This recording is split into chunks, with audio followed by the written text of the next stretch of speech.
This episode is brought to you by Sable International, building futures beyond borders.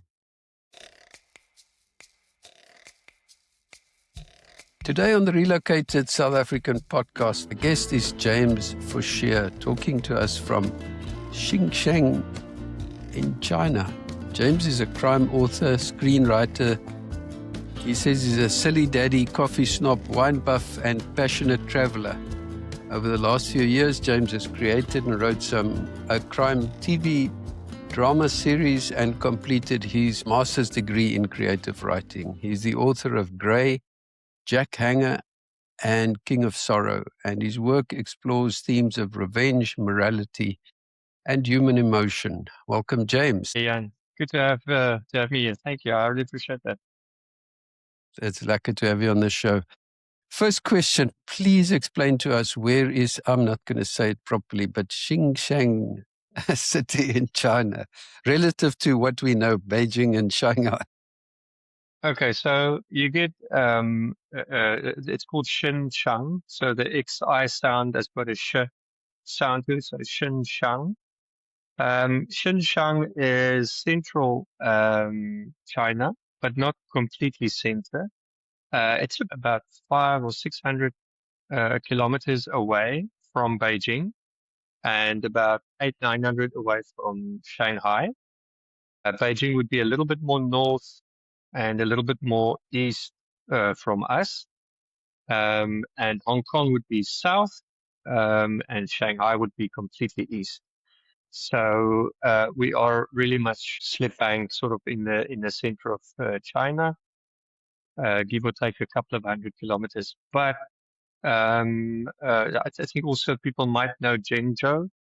Zhengzhou is the capital of the Henan province, and Xinjiang is one of the cities in the Henan province. And Zhengzhou, which is the capital, is about an hour and a half by car and about 20 minutes by train. 30 minutes by train. And how far are you from the famous Wuhan? Wuhan. Well, it's not nearly that famous. I think the world has got a very much a perception of Wuhan. Yeah, they don't really give a crap. They just carried on with it. Wuhan would be somewhere more closer towards the coast, but a little bit more inland. I might be mistaken about the location, but it's more or less what I remember when I was looking for it.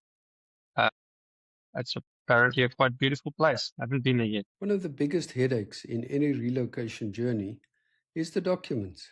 Getting your South African police clearance, your apostille certificate, your unabridged records. Apostille handles all of that on your behalf. They apply, follow up, and courier everything directly to you, wherever in the world you are. No queues, no government buildings. All the details are in the description below. Click through and get your documents sorted.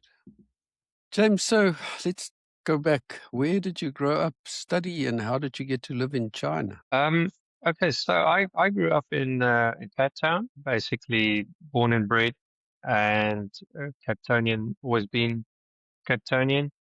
Then I met my beautiful wife, and we moved up to George, which is maybe not far removed from Cape Town, but a good 500 k's away along the coast. Beautiful, beautiful place. And traveled around a bit throughout South Africa. I had some businesses, and then eventually I published my first novel, 2010. And then in 2014, I published my second novel. After my second novel, I realized that there were some things that were sort of empty in my life, and I wanted to fulfill those empty things. And one of them was to have a degree. So I did my master's degree through Rhodes University. It's a master's in creative writing. And also during that time, we also had 3 kids. Now, if there's anything that'll put a pause to your life, your writing life, your creative life, it is having 3 kids. I quite often joke that this is the same that happened to Shakespeare. They call it Shakespeare's missing years. They met a lovely girl. They moved to the countryside. They had 3 kids. and he was missing from the creative world for like about 7 years. I can totally understand that, and I've got sympathy. And it was a beautiful time of our life. And then I released my third novel just now recently, in 2025, the end of 2025, around about December.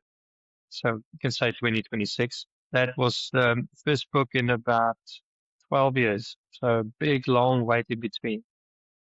And in that time of change, in that time of growth and trying to find myself, I think a bit more, I I've always been passionate about uh, teaching or learning. I'm an autodidact, so I love teaching myself new things. I mean, I love that gray area where teaching and learning uh, sort of the one takes over from the other if you're doing it to yourself. You know, do you teach yourself or do you learn yourself? So I I've always enjoyed that. And then I did TEFL courses, and I started slowly but surely giving courses online, teaching people about writing English. And before long, I found myself in China, and now I'm very happy to bring the kids here and show them this amazing part of life that is beyond South Africa, beyond the little world that we sometimes get stuck in or box ourselves into. So I'm very much excited to bring them this side and to show them this country here. Wow, that's amazing. So you haven't lived abroad before. This is kind of the first time. Not really lived abroad. I've traveled around a little bit, but I mean this is my first time working. I think specifically working on site in another country. I've worked for international companies uh, where we've had contingents in America, South America, Philippines, all over, but I've never been on site in another country earning a living. So this is my first trip. It was Okay. a reconnaissance mission, if you will. And I've been working in China online since about 2020 when COVID came around. So it's been a long time coming. I said to my wife, there's a lot of things I want to wrap up. I wanted the kids to get to a certain age. They are at that age now. Um, I have, I said to her also, I want to just release my next book. Release the next book. The kids are the right age where all three kids are being homeschooled. We can up and leave tomorrow. So the timing is right. Yeah, perfect. So before we get to life in China, I just have to explore a few questions on the writing side. The idea of becoming a crime writer, and obviously the last book, Grey, is very much about crime and gangsterism. How did that come about? I think I've always enjoyed a good story. I think most writers will always come down to the actual story. But uh, as a vehicle, I think being a South African and sort of as a South African having crime very much present on our doorstep, and sometimes you know it's part and parcel of South African life. I guess it's always sort of been, not in a negative sense. I mean, each country has got their own problems. But I mean, it's just always been there on the tip of our tongues. And that has been my motivation to try and take, you know, the things that we perceive to be our burdensome reality and to rather add a story to it, to unpack something that people can really enjoy, and to do that while using characters that has got some meat, hopefully. I always try to write characters that's got substance. So it's not just the empty hero doing, you know, something spectacular, but something real, something that people can connect with, and maybe gets people to ask some questions about life and themselves. That would be my main aim. Okay, and have you guys been exposed to crime yourselves in South Africa? Well, I mean, I think yes, I have. I mean, I own businesses in Cape Town where occasionally, some of them would be, we had instances where we've been, um, tried, someone tried to rob us in the business. We've had customers that were, shot just around the corner from us. Little things like that. It's always there. I've had cars being broken into, houses being burgled. These things are, it is there. I think we just had a very interesting discussion on LinkedIn with some people about this survey that they did about the perceived danger that you have within a country or a city. So I always joke about that, and I think it's clear people misconstrue the two. Danger and violent aren't necessarily the same thing. Where the one could lead to the other, they don't necessarily mean the same thing. As a consequence, I believe that as a country, South Africa is very dangerous, though it's not maybe always so violent. Um, but I think I was more intrigued by the crime aspect of it all, telling the story. So crime is more telling the story about danger and crime, danger and violence. Sorry, packaging everything in a crime story gives us the opportunity to sort of sprinkle a little bit of fantasy dust and to string a couple of characters along and to have a nice conclusion at the end, or a horrible conclusion, if you will.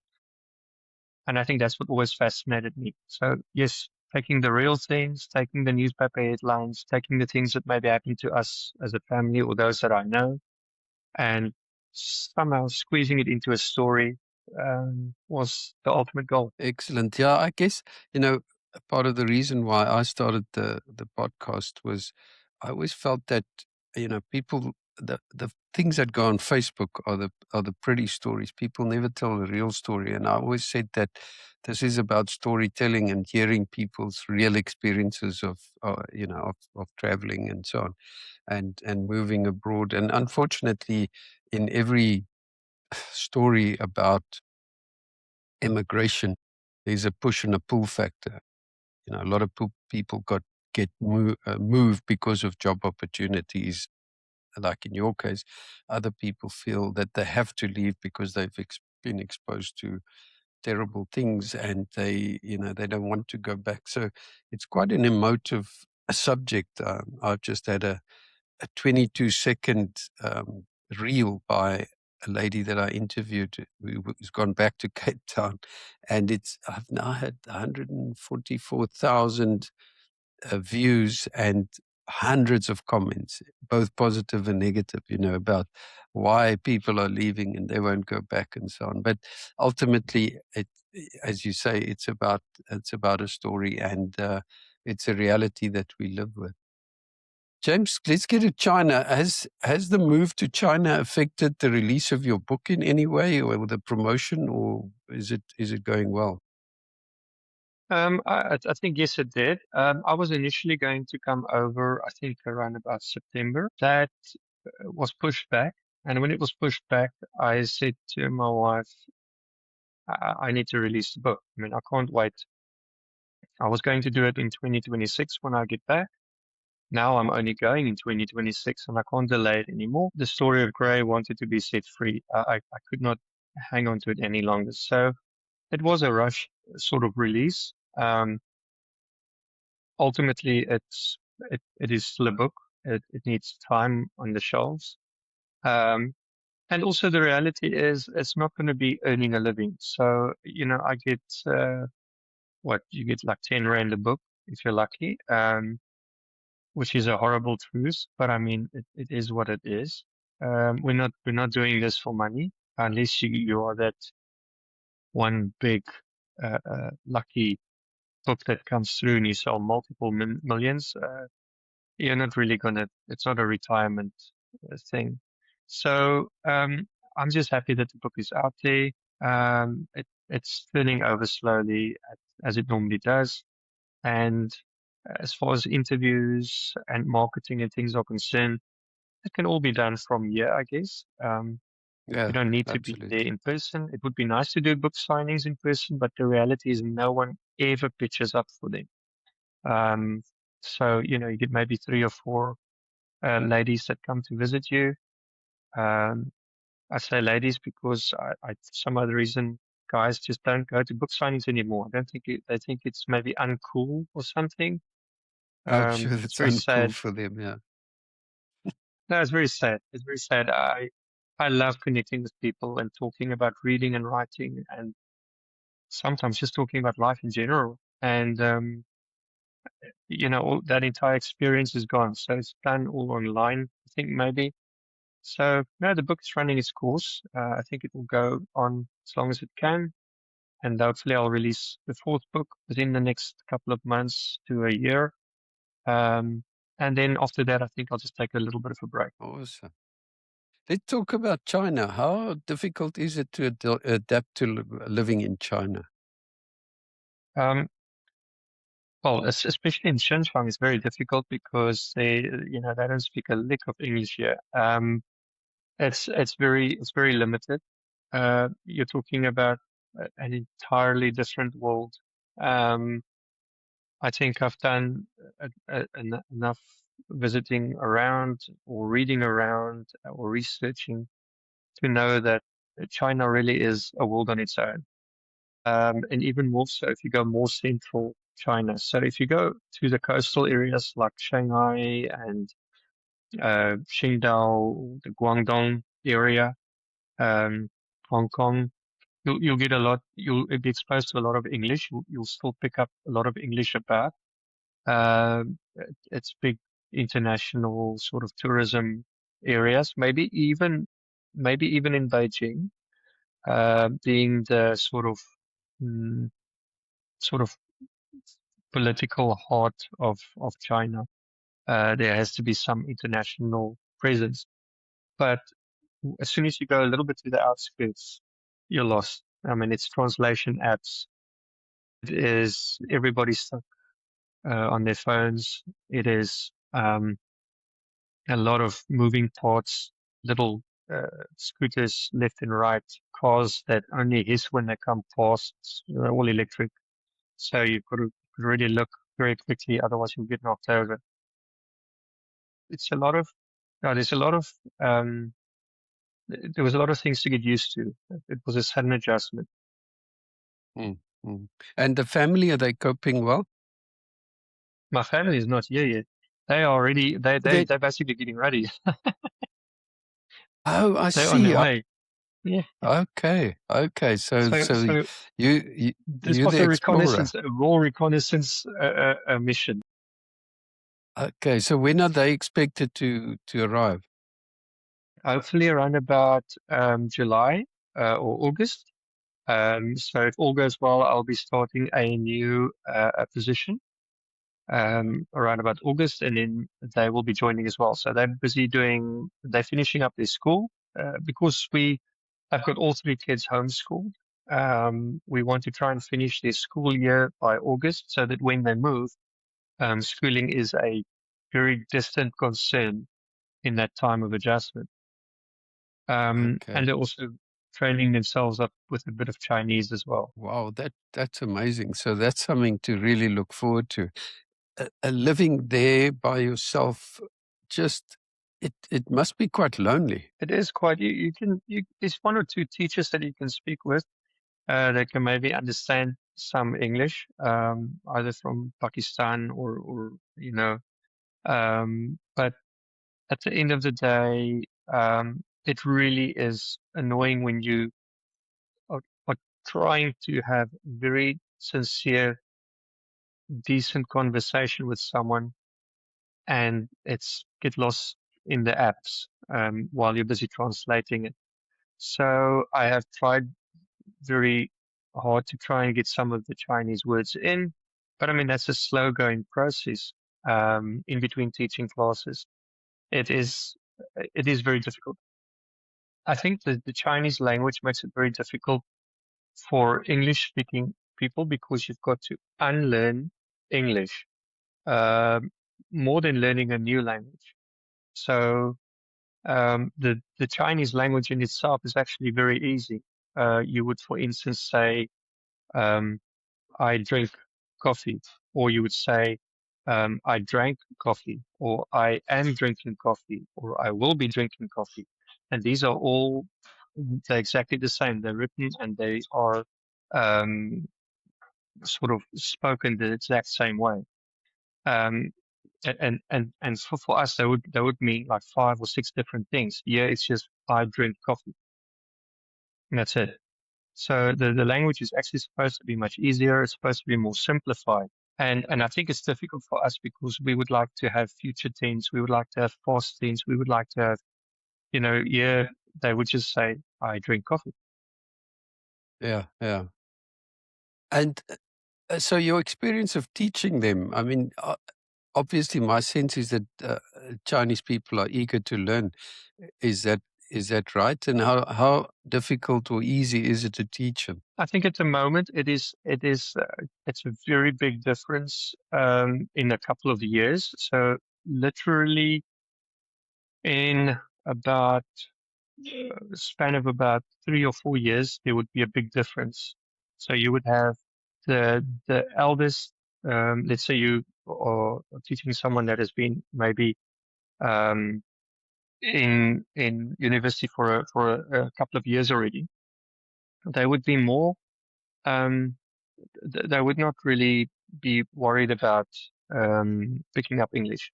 But then you just go a couple of years back, like 3 or 4 years back, and then you start realizing that they have been, just in that 3 or 4 years, they've been exposed to a lot more English. They are much more excited. They are much more open to speaking English or to learning English. And I think that is very noticeable. Yeah, I think that's something that I really picked up on. Okay. And in terms of food, James, how are you adapting to the food there? I believe, as you were saying, in China, in Beijing and Shanghai, it's much more Western, and it's there's a bit of everything. But what is it like where you are? I think you've got a lot of Chinese dishes, and it's not impossible to get used to them. It's actually quite nice. I've, I've, I would say I've almost been overeating in the beginning. I had um, a raw exposure to all the new things like your mushrooms and different types of noodles that they have, the soups, rice dishes. I was quite quickly exposed to that, and then you sort of find your own comfort zone. Um, the things that you do like. So, for instance, they've got this. You have something that they call a um, I've forgotten the name now. But it's like a Chinese pizza, but they fold it over as a wrap. And inside this, you would have an egg and a strip of bacon, maybe, or a sausage. And it's got this very spicy paste that they put over it. And that's the breakfast or their lunch. And you get used to the flavor, I think. And I know you're a coffee snob. What about coffee there? Sadly, in Shenzhen, there are about 3 or 4 businesses that serve really good coffee, and they all belong to the same restaurateur. So I don't have much hope for the other places. So my coffee snobbery has led me to one place in Shenzhen. Um, the one place's name is Wuti Coffee. Which Wuti is the name, if I understand it correctly, for a poem that has got no title. It's a titleless poem. So the business's name is called Titleless Coffee. I thought that was quite a fantastic place. The barista there, I very quickly learned how to ask for my own coffee. 我想熬白咖啡. So that is a flat white coffee. I was able to master that. And then I realized that not many people know what an Albai coffee is because they don't do that style of coffee here really. So when I found a barista that understands what it is and can make it, that's where I went every morning. And that's how I found this place. And then lo and behold, I found a second place that does the same coffee. And here in comes Nicole, the owner. And I say to her, what are you doing here? She says, this is my place. I say, so both places that do good coffee belong to you. She says, yes, she owns the third place. So I go to the third place and they make good coffee there. So I was very, very happy to realize that she had picked up the coffee craze in Shanghai. She got trained in Shanghai, and she's a big coffee and wine lover, and she's really brought it to Shenzhen. I think she's leading the coffee scene with regards to that. When I compare her coffee to other people here, and yeah, she's hopefully going to open some more places, and pretty soon, in the next 5 years or so, you come here, maybe there will be a coffee craze. Excellent. And I know you also are a writer about wine. Have you explored some of the kind of New World wines? I believe China is quite well known for some New World wines. Is that a possibility there? Yes, I have had. I speak to a wine master friend of mine quite often about this. They have some absolutely stunning Cabernets here. It's more coming from the north west of China. So, it's more colder, bit more maybe drier there. And they were able to get some really good wines out. I know there's a couple of wineries. The one is called Great Wall Wines. I know, right? Great Wall Wines, and then the other one is oh, Chang Yu, I think, or something like that. I'm not 100% sure about the name. And that was a very nice Cabernet that they had. So yeah, I've still got lots of exploring to do, but they have some good wines. They also like stocking French wines, so they've got often they have got if you go to any liquor shop or some place where they sell wine, you will see that they've got a lot of French Bordeaux style wines. They like the Bordeaux. Um, it just so happens, here's a little factoid for you. The country rate with the highest red wine consumption in the world, China. No way.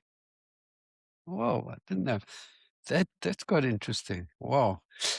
And James, what's your sense of the cost of living compared to, South Africa coming to China? Oh, it's a fraction of the cost. A fraction. It's alarmingly so, that I've picked up. I think you can live quite comfortably on a very little amount. I think the biggest problem would be if you go coastal, then the rental spikes up. So if you're living in an area that is more a sought after area, then immediately the rental will be quite costly. But even then, the cost of living is reduced quite a lot. And I think it is because the things that fall away are your things like your sauces, your sugar intake, um, your need to take to buy a lot of chips. So I mean, like crispy chips are extremely, shockingly expensive here. But then you would have cool drinks that are very cheap. Like you would have a 6-pack of beer that'll cost you 10 won. So 10 won, that's like what, 25 rand for a 6-pack of beer. But a pack of chips, like a pack of Lay's chips will cost you 10 won. I mean, the comparison is just, it doesn't make sense. It's weird. It's very weird when you observe it like that, and it takes you time to adjust to the pricing. I mean, it's a supply and demand thing, I guess, and I think it changes from where you are. So if you go coastal, it will obviously change. But if you go more central, then I don't know, it changes. I know, for instance, a flat white coffee is very expensive here. It's between 23 to 35 yuan for a cup of coffee. So that's a good 85 rand, more or less, 80 to 85 rand that you're paying for a cup of coffee. Now that's pretty pricey. Um, Mm. but I mean, if you were to eliminate those things, then the cost of living really comes down a lot. Okay. I believe coffees are, I mean, a cappuccino would cost you a fair whack in South Africa now as well. I haven't been there for 6 years, and you compare it to here, it's about €3, so probably 60 rand. So yeah, it's quite interesting. I know you are currently teaching at a university, medical university. Is that correct? That's correct, yeah. I'm basically just teaching English. I think it's an initiative that I think has come um, in most universities. You would have a internationalization um, that is happening in in in Chinese universities, and I think that's been coming over the last couple of years to try and bring in an English representation to subjects that they maybe already know. The reason I think for that is because um, specifically if you look at what happens um, in central China, there would not be a big exposure to China, to English. And I think that by bringing in foreign teachers, you get to address the need for that because you would like to have students that are um, sort of at least versed in an international language. Anything, whether it's Latin based or if it's English. But English is such a safer language if you want to at some point set them free into the world. Um, and I think that's going to be the next 5 to 10 years, maybe. But at the end of that, I think China will probably be ruling the world. Yes. And with that idea in mind, did that make the red tape relatively easy for you to move to China and come and work there? I think the red tape in China will always be there. I think there's always going to be a very harder approach um, to to entry. I've had assistance with it at least, but I think you will always have that. I think you'll always meet some resistance. I would be surprised if you didn't. I think if you're looking at South Africa's border laws, you see the consequence of a complete slack or a complete completely unenforced well, they're not completely unpoliced, but I mean, you see a completely unrestrained way of allowing people entry into your country. And then you see a very firm grip of restraint. And then you look at the two, and okay, I know they're completely different scenarios, but at the end of the day, it was interesting to see the complete opposites. That's just how it is. So yes, it's always going to be red tape. It's always going to be difficult for people coming to China. You've got to make sure you have all your stuff ready.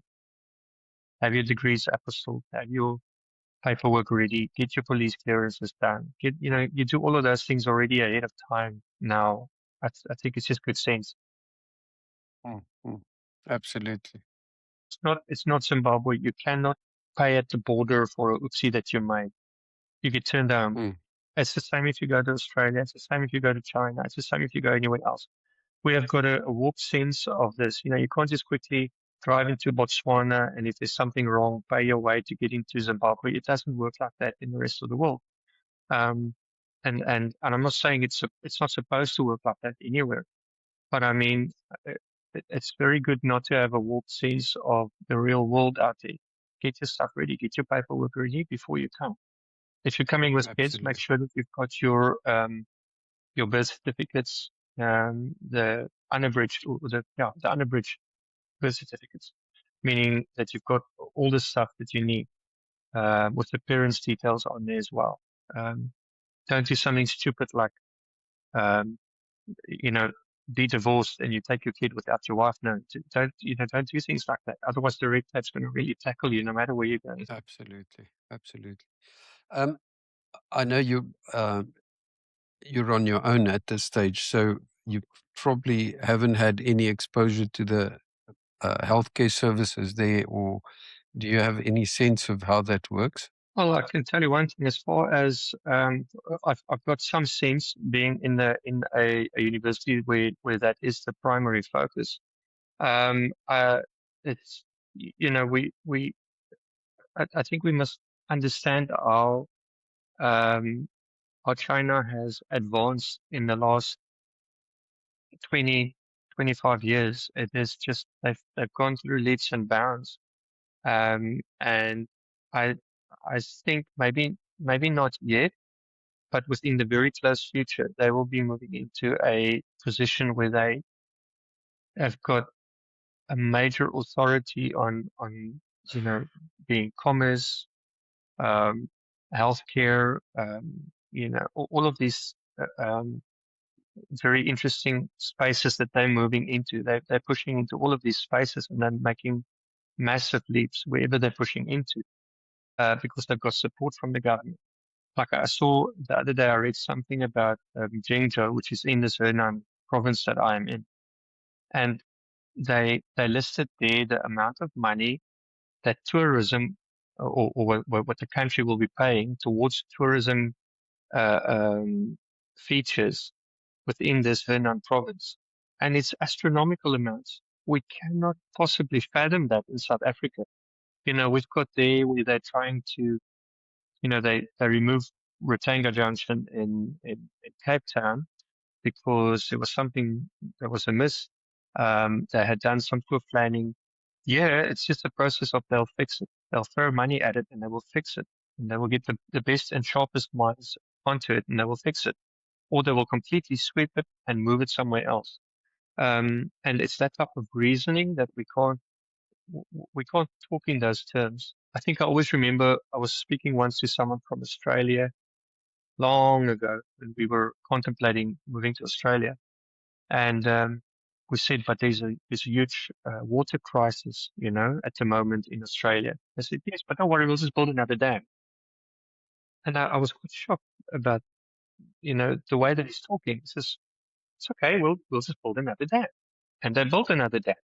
And the water issue has been sorted out. We cannot talk like that. We have got the mindset of, oh no, we can't, or oh that, you know, the the shortfall mindset is just, I don't know where it's come from and how it started. I don't know how we're going to break it, honestly. Mm. No, that's true. Uh, People talk about Chinese efficiency, China's speed, and I know everybody there uses WeChat. Is that right? Is that quite overwhelming what you see? Well, yeah, it's a complete change. So you've got WeChat and Alipay. Alipay is your main payment platform. It's like um, it's like your banking app connected to all banks and with your um, travel agency poured in there, all your e-commerce platforms all tied in there. So everything and anything that you want to buy or do um, on an app in South Africa is all bundled into one app as far as e-commerce and banking and payment and things are concerned. That's Alipay. And WeChat also has got the same. Yeah, if you want to drive, for instance, so let's say you've got an app that has got your banking in, and it's got a little bit of Facebook in, and it's got Uber in.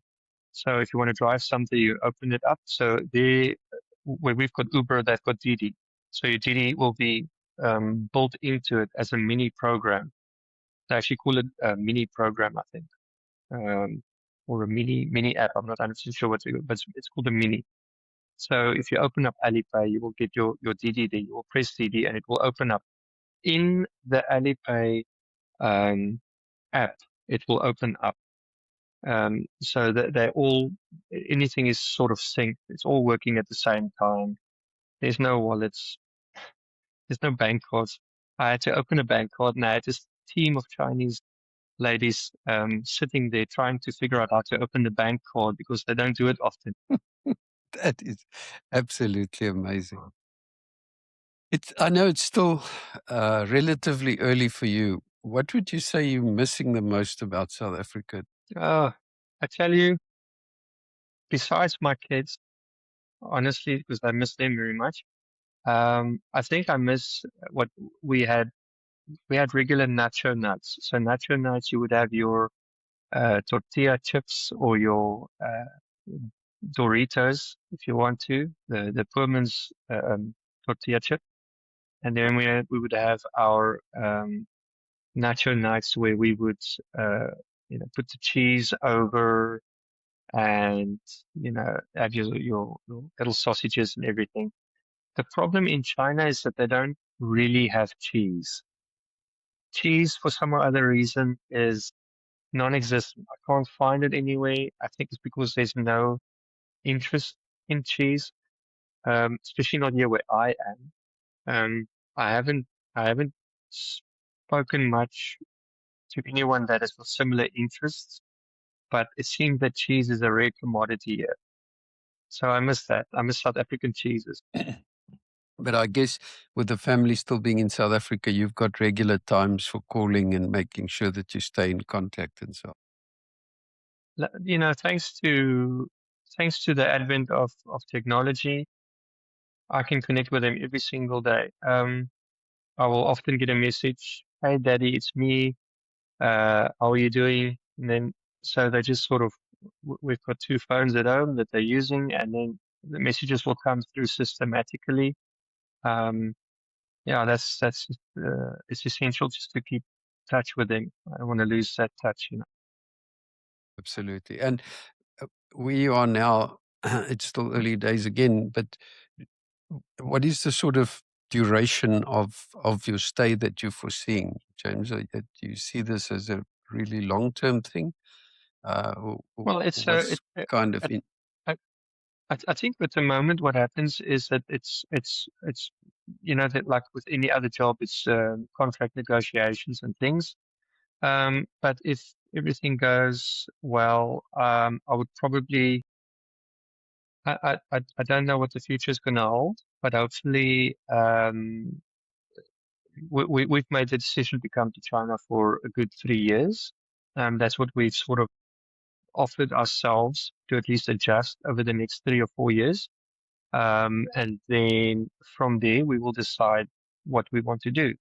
We have got 3 kids, so when we make decisions, it's not always us that makes the decision, just always for ourselves.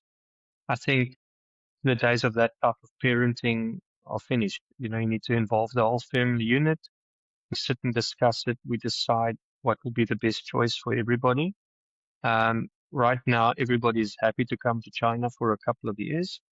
And from there, we will see what happens. I am, as someone who teaches, um, on English and literature, um, it is for me very easy to connect in any type of country. If it's regarding writing and reading, or just enjoying the English language, I can connect anywhere. So for me, that is, it opens up the whole world for us. And do you think it's changed your perspective on living in South Africa, even the short time that you've been there? Oh, absolutely. Yes, it does. And I think that's always been the case. So, and, it's having worked in international environments with teams that are global teams and often engaging with people in other countries.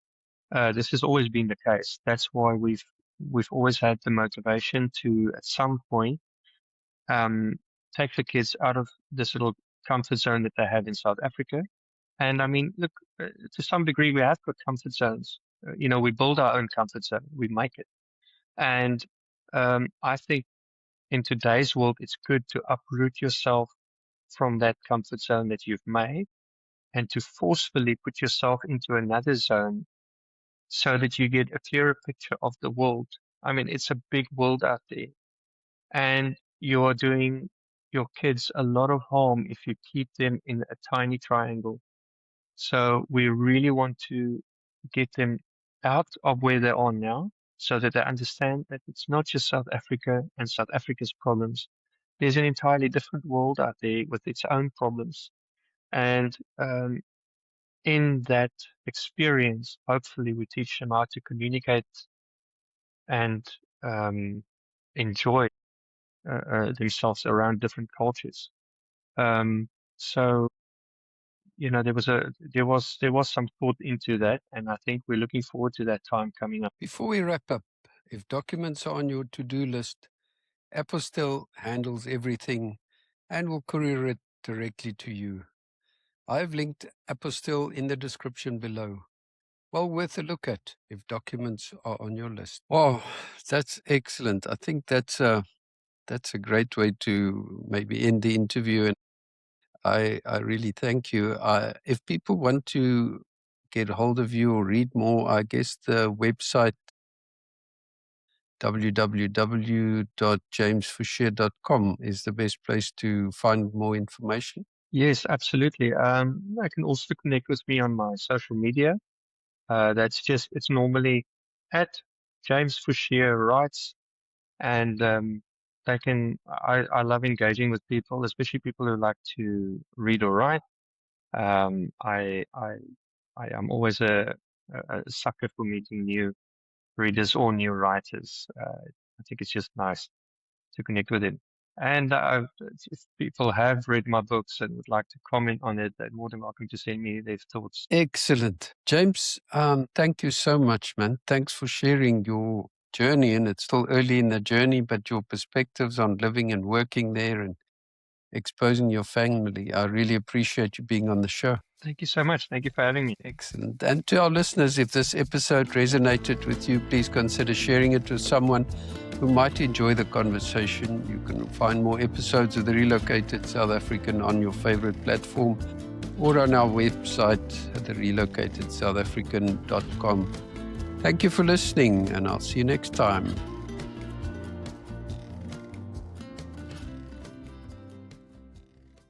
This episode is brought to you by Sable International, building futures beyond borders.